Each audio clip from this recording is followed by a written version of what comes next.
Next chapter है हमारा chapter 39 operation successful. Isha दी, मोक्ष और ईशानी का प्यार। शिवम को स्टिचेस लगाने के बाद ईशानी ने एक बार प्यार से शिवम को देखा, फिर बाहर आ गई। उसके पीछे पीछे डॉक्टर मिश्रा और डॉक्टर शंभू भी बाहर आ गए। बाहर जब धीरेन्द्र जी और संध्या जी ने ईशानी को बाहर आते हुए देखा तो वे दौड़कर उसके पास आ गए।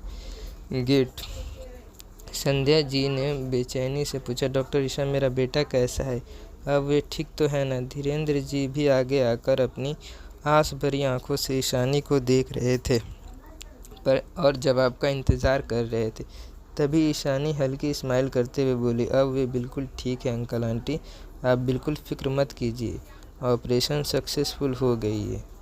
वे अब बहुत कमज़ोर है, इसलिए उन्हें होश में आने में 2 दिन का वक्त लगेगा। उसकी बात सुनकर धीरे धीरे संध्या और सुरभि तीनों बहुत खुश हुए। सुरभि ने आगे आकर ईशानी के गले लगा लिया और बोली, आप बहुत अच्छी हैं ईशा दी, आपने मेरे भाई को बचा लिया। मेरे पास जितने भी चॉकलेट हैं वे सब मैं आपको दे दूँगी। उसकी बात सुनकर ईशानी को हंसी आ गई। सुरभि बहुत प्यारी थी। ईशानी ने सुरभि के सिर पर प्यार से सहलाकर बोली, अच्छा, इस प्यारी सी गुड़िया के पास इतने सारे चॉकलेट हैं? सुरभि प्यार से बोली, बहुत सारी ईशा दी, मैंने अपने स्कूल बैग में छुपा कर रखे हैं, मैं वे सारे आपको दे दूँगी। आप तो मेरी एंजल दी हैं, जैसे परियां होती हैं, सबको विश पूरी करती हैं, वैसे ही आपने भी मेरी विश पूरी की है ना भाई को ठीक करने के लिए, इसलिए मैं आपको एंजल हूँ। फिर कुछ सोचकर अपनी मासूम आंखें छपकाकर बोली, एंजल, क्या मैं आपको ईशा दी बुला सकती हूँ? उसकी बात सुनकर ईशानी ने हल्की स्माइल की और प्यार से बोली, हाँ गुड़िया, तुम मुझे ईशा दी बुला सकती हो, मुझे बहुत खुशी होगी जैसे प्यारी सी गुड़िया, जैसे छोटी बहन पाकर। वहीं ईशानी की बात इतनी प्यारी थी कि छोटी बच्ची के मन में ही घुल गई। सभी डॉक्टर शॉक थे। इतनी बड़ी डॉक्टर होकर भी ईशानी इतने प्यार से उस छोटी बच्ची से बात कर रही थी, पर शायद उन लोगों को पता नहीं था कि ईशानी सिर्फ कुछ लोगों के लिए ही इतनी अच्छी है और नॉर्मल है, वरना बाकी के लिए तो इतनी इविल रूप ही काफ़ी है सबको डराने के लिए। वहीं नकुल भी बहुत ज़्यादा शॉक। उसने अपने बॉस को कभी ऐसे अनजान लोगों से इतना प्यार से बात करते हुए नहीं देखा। उसे जैसे बिजली के झटके लग रहे थे। उसकी डेविल बॉस किसी अनजान बच्ची से इतने प्यार से बात कर रही है।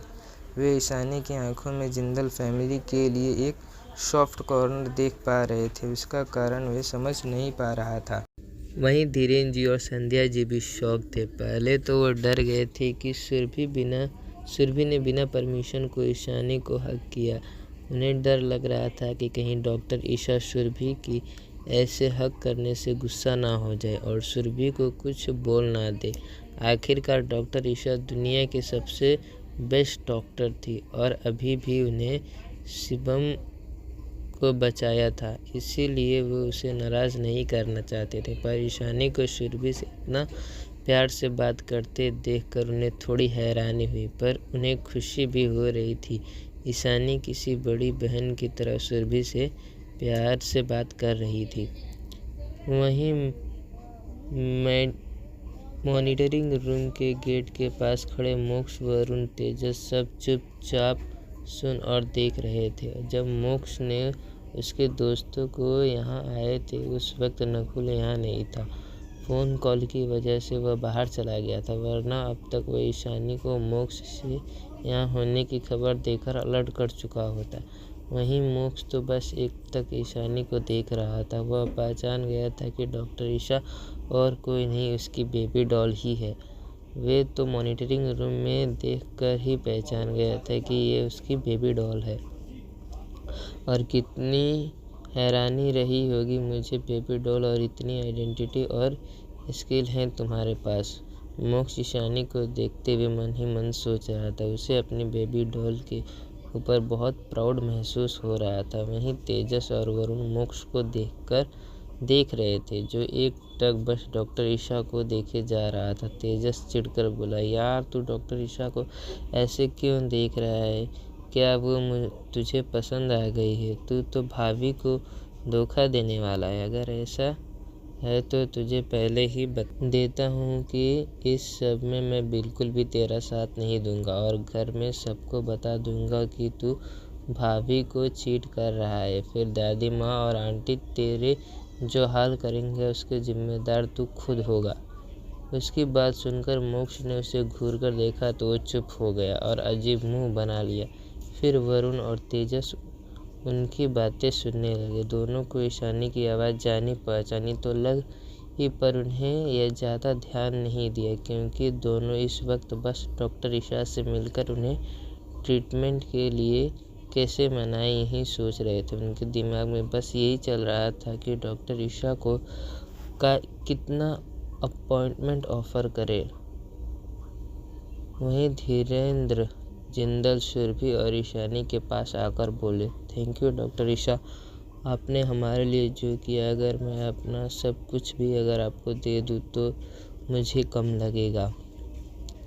संध्या जी भी आगे आकर बोली, डॉक्टर ईशा हमें ये थैंक यू डॉक्टर ईशा, आपने हमारे लिए जो किया। अगर हम अपनी सब कुछ अगर आपको दे दूँ तो भी कुछ कम लगेगा। संध्या जी भी आगे आकर बोली, हाँ डॉक्टर ईशा, हमें यह एहसान ज़िंदगी भर कभी नहीं भूलेंगे। फिर धीरेंद्र जी ने एक चेक निकालकर ईशानी की तरफ बढ़ा दिया। वे जानते थे डॉक्टर ईशा के लिए शायद ये ब्लैंक चेक कुछ भी ना हो। अगर डॉक्टर ईशा इस वक्त उनसे अपनी सारी प्रॉपर्टी मांग लेती तो धीरेंद्र जी वे भी देने के लिए तैयार थे। वहीं जब ईशानी ने धीरेंद्र जी को उसे ब्लैंक चेक देते हुए देखा तो उसने उन्हें मना करते हुए बोला, नहीं, मुझे पैसे की ज़रूरत नहीं है। अभी अभी तो इस प्यारी सी गुड़िया ने मुझे दी बोला है, उसने सुरभि को देखते हुए बोला। फिर धीरेंद्र जी और संध्या जी की तरफ देखकर बोली, इसमें एहसान की कोई बात नहीं है। मैं एक डॉक्टर हूँ और ये मेरा काम है। आप बस शिवम का ख्याल रखिए, मैं टाइम निकाल कर उसे चेक करने आ जाऊंगी। इतना कहकर नकुल की तरफ मुड़ गई। वहीं नकुल तो सदमे में था। उसके बॉस को ये क्या हो गया? आज यहाँ पर आने के बाद वह उसे झटके पे झटके दिए जा रहे हैं। वहीं जैसे ही वे जाने लगे पीछे से डीन राजवर्धन सिंह की आवाज़ आई, एक मिनट रुकिए डॉक्टर ईशा। उनकी आवाज़ सुन ईशानी रुक गई। जब उसने मुड़कर देखा तो सामने राजवर्धन सिंह आ रहा था और पीछे ही तेजस, वरुण और मोक्ष भी थे। डीन के साथ मोक्ष और तेजस वरुण को देखकर ईशानी चौंक गई। ये तीनों यहाँ क्या कर रहे हैं? तभी डीन राजवर्धन जी आगे आकर बोले, डॉक्टर ईशा प्लीज़ थोड़ी देर रुक जाइए, हमें आपसे कोई बात करनी है। वहीं ईशानी मोक्ष को देख रही थी। मोक्ष ने ईशानी को देखकर एक स्माइल पास की, जिस वजह से उसे पता चल गया कि मोक्ष उसे पहचान चुका है। इसीलिए उसे लगा कि अब छुपाने और झूठ बोलना बेवकूफ़ी होगी। वहीं नकुल भी उन तीनों को वहाँ देखकर शॉक था। क्या उसके बॉस के बॉयफ्रेंड को पता चल गया कि ईशानी बॉस ही डॉक्टर ईशा है, जिस वजह से वह यहाँ आए हैं? ईशानी ने हाँ में अपना गर्दन हिला दिया और नकुल को वहीं इंतज़ार करने के लिए बोलकर चेंजिंग रूम में जाकर सर्जिकल गाउन, मास्क और ग्लव्स उतारकर अपने नॉर्मल आउटफिट में आ गई। बाहर आने के बाद वहीं डीन राजवर्धन सिंह, मोक्ष, वरुण, तेजस जो वहीं बाहर खड़े थे उनके साथ ऑफिस की तरफ चली गई। थोड़ी देर आने के बाद मोक्ष ने ईशानी का हाथ पकड़ लिया और सॉफ्टली उसके हाथों को सहलाने लगा और प्यार से बोला, क्या सर्जरी की वजह से तुम थक गई हो बेबी डॉल? इसके ऐसे प्यार से सहलाने से और चिंता करने से ईशानी को खुशी महसूस होने लगी। उसने प्यार से मोक्ष को देखा और बोली, नहीं, मैं ठीक हूँ, तुम ज़्यादा चिंता मत करो। वहीं मोक्ष और ईशानी की ऐसी प्यारी बातें से डीन के साथ साथ तेजस और अरुण भी हैरान थे। दोनों ने ईशानी को गौर से देखा तो समझ गए कि ये डॉक्टर ईशा कोई और नहीं, उनकी भाभी ईशानी है। दोनों ने एक बड़ा झटका लग गया था। मतलब ईशानी उनकी भाभी और एक आइडेंटिटी भी है, वह भी मेडिकल वर्ल्ड की जीनियस और भगवान कहीं जाने वाली डॉक्टर ईशा के नाम की। पर उन दोनों ने विपरीत डीन राजवर्धन की आंखों तो बाहर आने की थी। उसका यह खड़ूस डेविल बॉस डॉक्टर ईशा से इतने प्यार से बात क्यों कर रहा है? उसने आज से पहले मोक्ष को इतने प्यार से किसी से बात करते नहीं देखा था। यहाँ हो क्या रहा है? क्या डॉक्टर ईशा उसके डेविल बॉस की गर्लफ्रेंड है? अगर है तो फिर उन्होंने पहले उन्हें सर्जरी के लिए क्यों नहीं बुलाया? अगर ऐसा हुआ होता तो जयदेव जी कब का ठीक हो चुके होते। उसे कुछ समझ नहीं आ रहा था। थोड़ी देर में पांचों ऑफिस में पहुंच गए तो मोक्ष ने प्यार से शानी को सोफे पर बिठाया और वह खुद उसके साथ बैठ गया और हाथों को हल्के हाथ से मसाज करने लगा।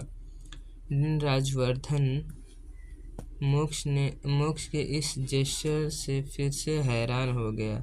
उन्हें तो अपनी आंखों पर भरोसा नहीं हो रहा था। तेजस और वरुण को ज़्यादा कुछ फर्क नहीं पड़ा क्योंकि उन्हें पहले भी मोक्ष की ऐसे ईशानी से प्यार लुटाते हुए देखा था।